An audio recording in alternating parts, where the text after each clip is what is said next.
তোমরা যারা যারা দশম শ্রেণীতে পড়াশোনা করছো তোমাদের কিন্তু ফার্স্ট ইউনিট টেস্ট হয়ে গেছে। ফার্স্ট ইউনিট টেস্ট কিন্তু 40 নম্বরে হয়েছিল।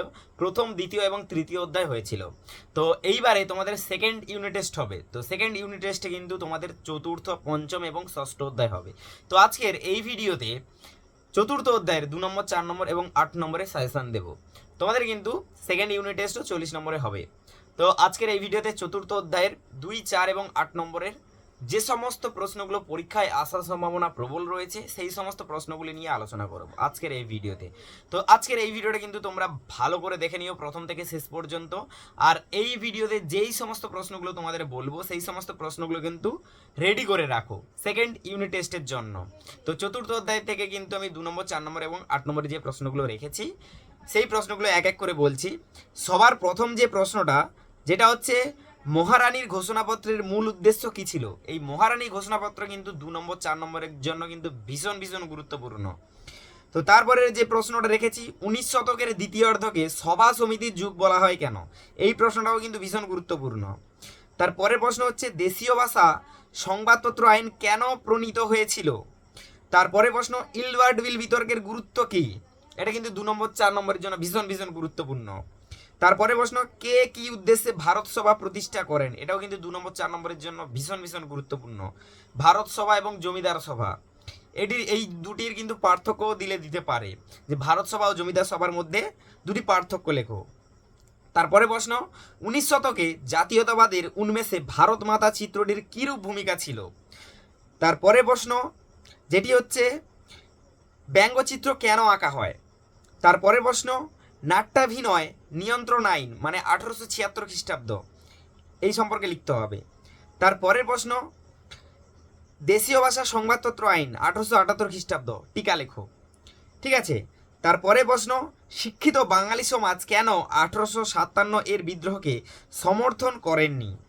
তারপরে প্রশ্ন বন্দে মাতরম সঙ্গীত কেন বিখ্যাত, এই প্রশ্নটা কিন্তু এবছরের জন্য ভীষণ ভীষণ গুরুত্বপূর্ণ। ঠিক আছে।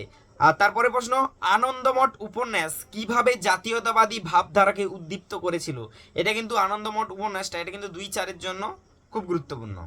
তারপরে প্রশ্ন গগনেন্দ্রনাথ ঠাকুর কিভাবে ঔপনিবেশিক সরকারের সমালোচনায় মুখর হয়ে উঠেছিলেন, এটাও কিন্তু ভীষণ গুরুত্বপূর্ণ প্রশ্ন। ঠিক আছে। তারপরে প্রশ্ন কোন আইন দ্বারা লর্ড লিটন সংবাদপত্রের স্বাধীনতা হরণ করেছিলেন এবং কেন। তারপরে প্রশ্ন 19 শতকের জাতীয়তাবাদের উন্মেষের ক্ষেত্রে বঙ্কিমচন্দ্রের ভূমিকা উল্লেখ করো। ঠিক আছে।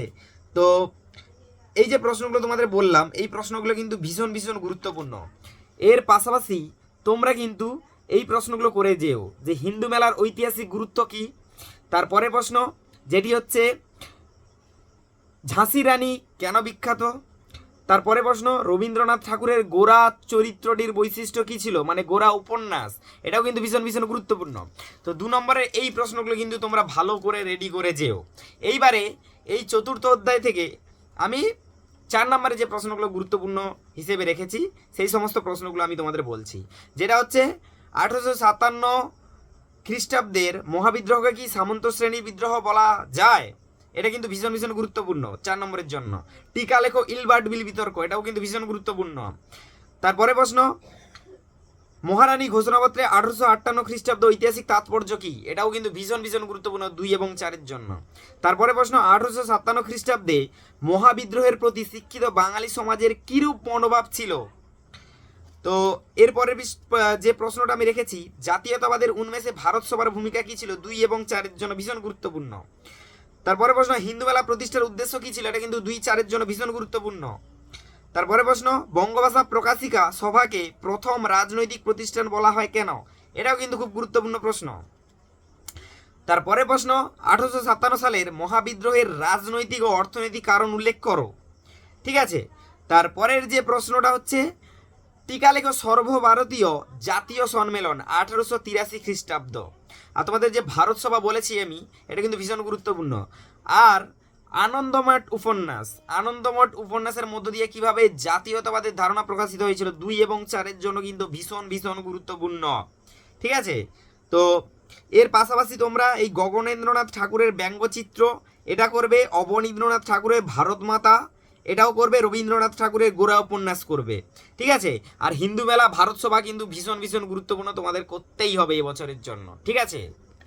তাহলে 4 নম্বরে আমি বললাম চতুর্থ অধ্যায় থেকে এই যে প্রশ্নগুলো বললাম এগুলো কিন্তু খুব ভালো করে রেডি করো। আর 8 নম্বরে যে প্রশ্নগুলো আমি বলছি যেটি হচ্ছে খুব গুরুত্বপূর্ণ প্রশ্ন, সংক্ষেপে মহাবিদ্রোহের মানে 1857 খ্রিস্টাব্দের চরিত্র বিশ্লেষণ করো, বা এরকম প্রশ্নটা আসতে পারে 1857 খ্রিস্টাব্দের মহাবিদ্রোহের প্রকৃতি আলোচনা করো, বা এরকম প্রশ্নটা আসতে পারে মহাবিদ্রোহের চরিত্র ও প্রকৃতি বিশ্লেষণ করো। এটা কিন্তু 8 নম্বরের জন্য ভীষণ ভীষণ গুরুত্বপূর্ণ। তারপরে প্রশ্ন যেটি হচ্ছে 19বিংশ শতাব্দীর ভারতে জাতীয়তাবাদী চেতনার ইউরোপীয় প্রেক্ষিপ্ত কী ছিল, ঠিক আছে।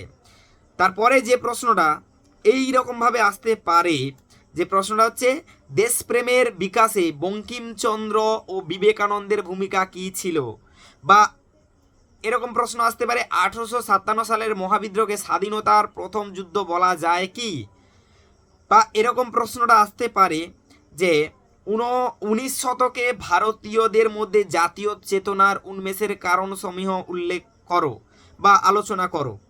আর একটা যে প্রশ্ন ভীষণ ভীষণ গুরুত্বপূর্ণ, লেখায় ও রেখায় ভারতীয় জাতীয়তাবাদের বিকাশ আলোচনা করো, বা এই প্রশ্ন এরকম আসতে পারে ভারতের জাতীয়তাবাদের বিকাশে সাহিত্যিক ও শিল্পীর অবদান লেখো, ঠিক আছে।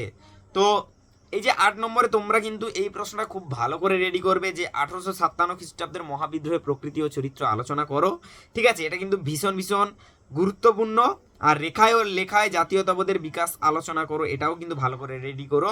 আর বঙ্কিমচন্দ্র ও বিবেকানন্দ এটা ভালো করে রেডি করো, ঠিক আছে। মহাবিদ্রোহের যে প্রকৃতি ও চরিত্র আলোচনা করলে কিন্তু তোমরা এই যে শিক্ষিত বাঙালি সমাজের মনোভাব এটাও পারবে, স্বাধীনতার প্রথম যুদ্ধ বলা যায় কিনা বা সামন্ত শ্রেণীর বিদ্রোহ বলা যায় কিনা এটাও তোমরা পেয়ে যাবে, ঠিক আছে, ওর মধ্যেই।